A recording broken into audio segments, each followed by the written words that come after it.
Hello दोस्तों, स्वागत है मेरे सिविल इंजीनियरिंग चैनल पर।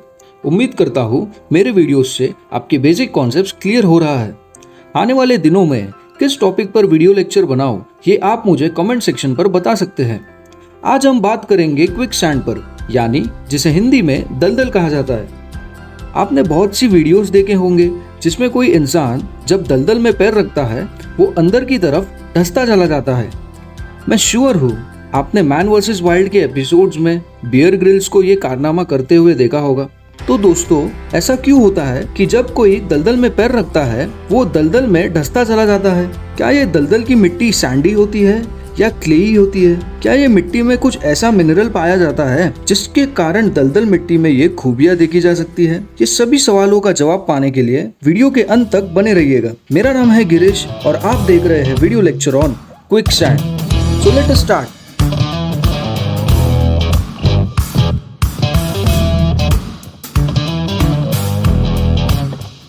सॉइल मास हमेशा तीन चीज़ों का बना होता है। सॉलिड्स, जो कि सॉइल कंकड़ होते हैं। इन कंकड़ों के बीच में जो वॉइड्स होता है उसमें या तो पानी या एयर मिल जाएगा या दोनों मिलने की संभावना होती है। तो हम कह सकते हैं soil is composed of solids, liquid जो कि वाटर है, एंड गैसेस जो कि एयर है। इसमें सॉलिड्स और लिक्विड्स इनकम्प्रेसिबल होता है, यानी प्रेशर अप्लाई करने पर इनका वॉल्यूम में कोई परिवर्तन नहीं होता।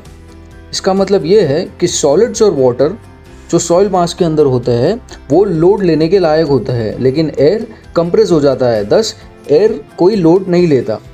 जब कोई सॉइल मास पर लोड अप्लाई किया जाता है तो तीन स्ट्रेसेस कोई भी गिवन प्लेन में दिखा जाएगा।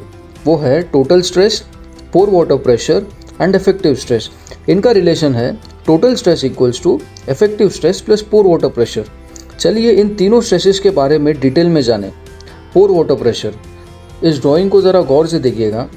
जब कोई सॉइल कम्प्लीटली सैचुरेटेड हो, यानी जब कंकड़ के बीचों के सारे वॉइड्स पानी से भरा हुआ हो और सॉइल मास पे लोड अप्लाई किया जाए, तो कोई भी गिवन प्लेन पर स्टार्टिंग में ये पूरा लोड वाटर मॉलिक्यूल ले लेते हैं। अगर पानी को बाहर निकलने का कोई भी ऑप्शन अवेलेबल नहीं होगा तो ये जो एक्सटर्नल लोड जो पानी पे एक्ट करता है उसके वजह से पानी के अंदर एक इंटरनल स्ट्रेसेस डेवलप हो जाता है। ये इंटरनल स्ट्रेसेस और प्रेशर आजू बाजू के सराउंडिंग कंकड़ पे एक्ट करना चालू कर देता है। इस प्रेशर को कहते हैं पोर वाटर प्रेशर। ये तो देख ही सकते हैं, उसके नाम में ही उसका काम छुपा है।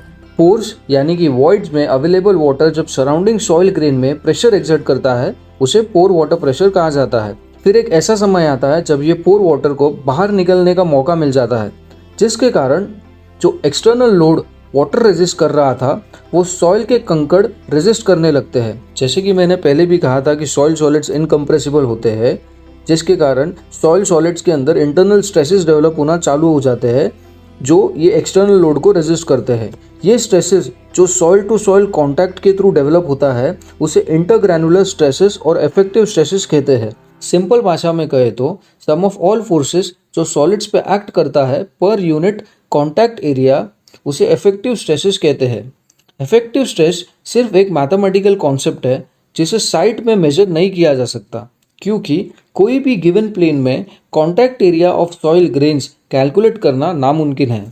लेकिन ये इफेक्टिव स्ट्रेस पैरामीटर बहुत इंपॉर्टेंट है, क्योंकि सॉइल की अन्य खूबियां जैसे शियर स्ट्रेंथ, कंसोलिडेशन, कंप्रेसिबिलिटी और लैटरल अर्थ प्रेशर झेलने की क्षमता भी इफेक्टिव स्ट्रेस पे डिपेंड करती है।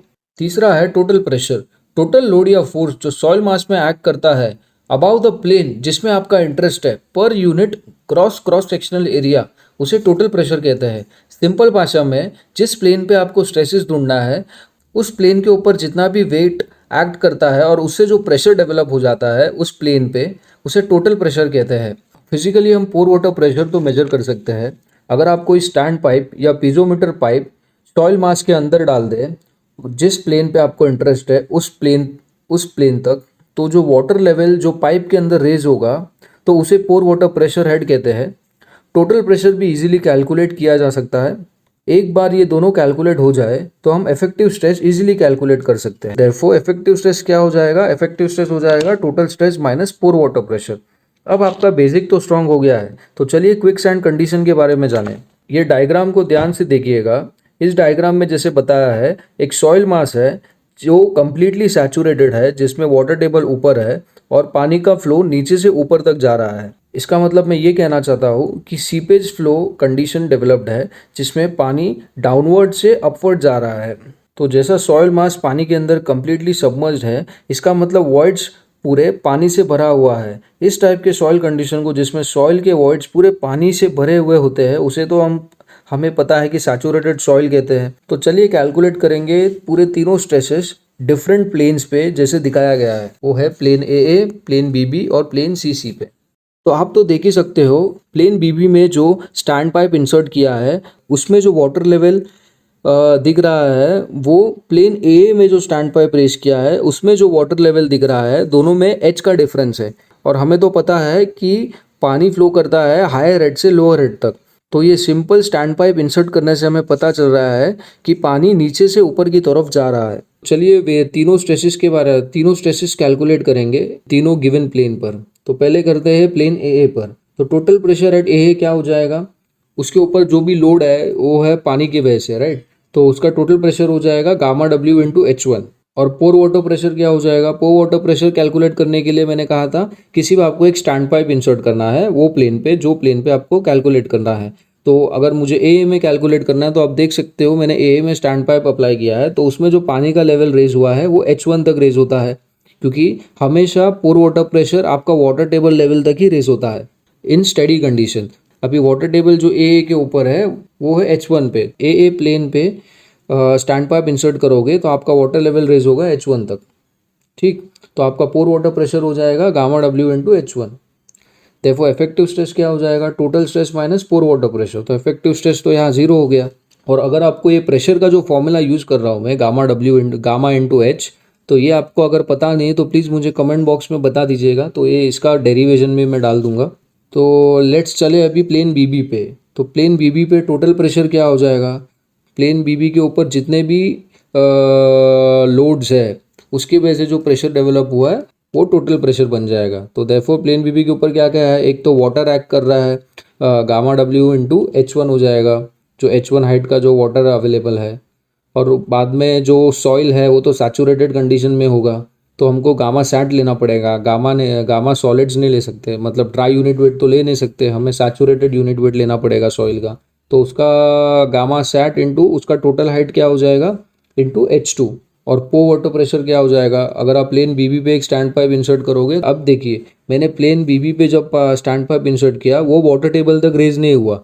अगर वो भी वाटर टेबल तक रेज हुआ रहता तो हमें पता चल जाता कि कोई भी मतलब कोई भी सीपेज नहीं हो रहा है और पानी का फ्लो नहीं हो रहा है सॉइल मास के अंदर।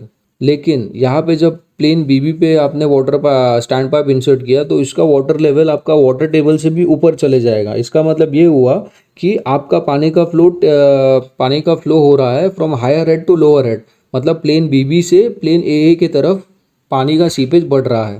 देयरफॉर पोर वाटर प्रेशर क्या हो जाएगा, जो स्टैंड पाइप में जो हेड वाटर लेवल दिखाएगा वो हो जाएगा। तो गामा डब्ल्यू इंटू टोटल क्या हो जाएगा, ये H प्लस ये H1 प्लस ये H2।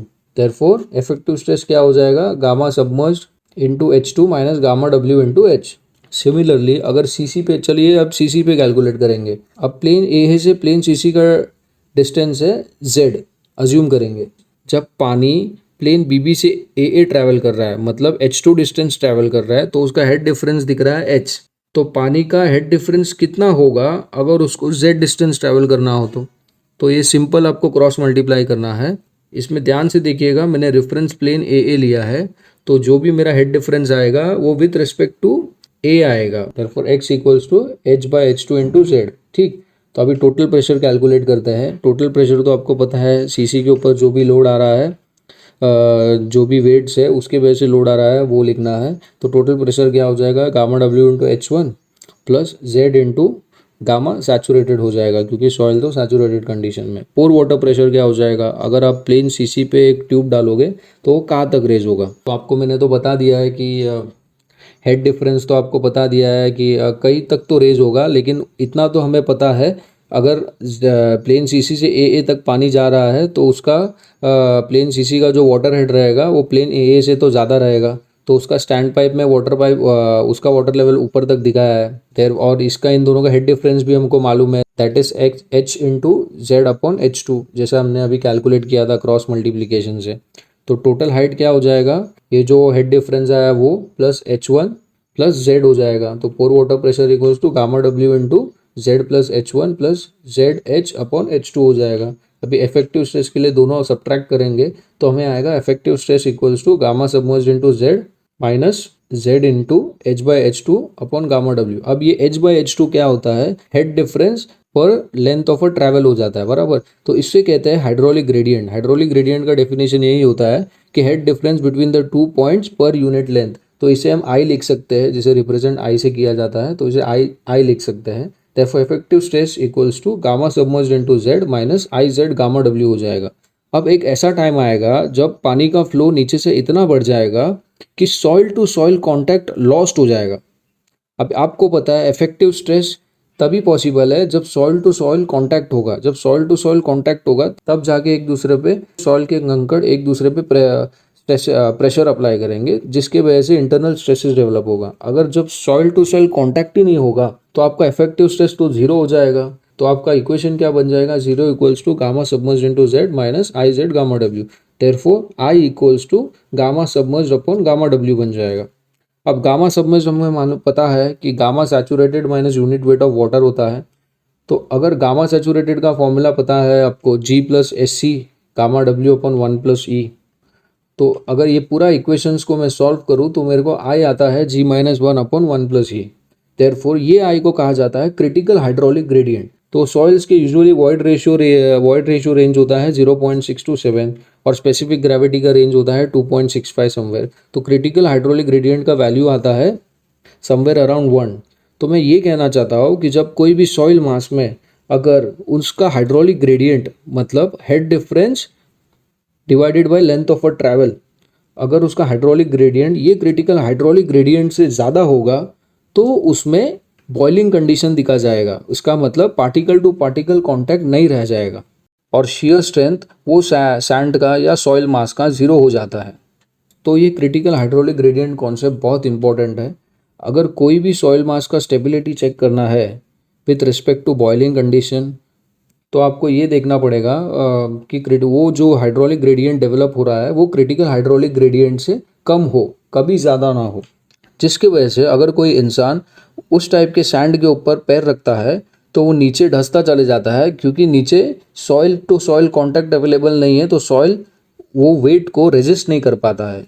लेकिन अगर हम क्लेई सॉइल का बात करें तो क्लेई सॉइल में शियर स्ट्रेंथ कभी भी जीरो नहीं होता, क्योंकि क्लेई सॉइल में कोहेजन भी होता है। जैसे हमने प्रीवियस वीडियो लेक्चर में देखा था ब्लैक कॉटन सॉइल के, कि क्लेई सॉइल में नेट सरफेस चार्ज होता है। इस सरफेस चार्ज के बदौलत क्लेई सॉइल में पॉजिटिव चार्ज और नेगेटिव चार्ज दोनों होते हैं, मतलब net attractive and repulsive force दोनों एक्ट करते हैं। मेरा कहने का मतलब ये है कि अगर इफेक्टिव स्ट्रेस जीरो भी हो जाता है, उसमें कोहेसिव फोर्स रहता है, जिसकी वजह से soil to soil grain contact बना रहता है, जिसके वजह से शियर स्ट्रेंथ कभी भी जीरो होता नहीं। इसके वजह से अगर तुम क्लेई सॉइल पे पैर रखते हो तो आप कभी अंदर की तरफ धंसोगे नहीं। तो दोस्तों, आई होप ये वीडियो लेक्चर से आपको कुछ सीखने को मिला है और आपको ये तो पता चल गया होगा कि क्विक सैंड क्या होता है। क्विक सैंड कोई डिफरेंट टाइप का मटेरियल नहीं होता है। क्विक सैंड एक नॉर्मल सैंड का हाइड्रोलिक कंडीशन है जिसमें इफेक्टिव स्ट्रेस जीरो हो जाता है, जिसके वजह से सैंड का शियर स्ट्रेंथ जीरो हो जाता है, जिसके वजह से कोई भी इंसान अगर पैर रखे तो नीचे धंसता हुआ चला जाता है। थैंक यू फॉर वॉचिंग दोस्तों। प्लीज़ लाइक और शेयर करें अमॉन्ग योर फ्रेंड्स और प्लीज़ चैनल को सब्सक्राइब करें और मोटिवेट करते रहिए ऐसे वीडियो लेक्चर्स बनाने के लिए। जय हिंद दोस्तों।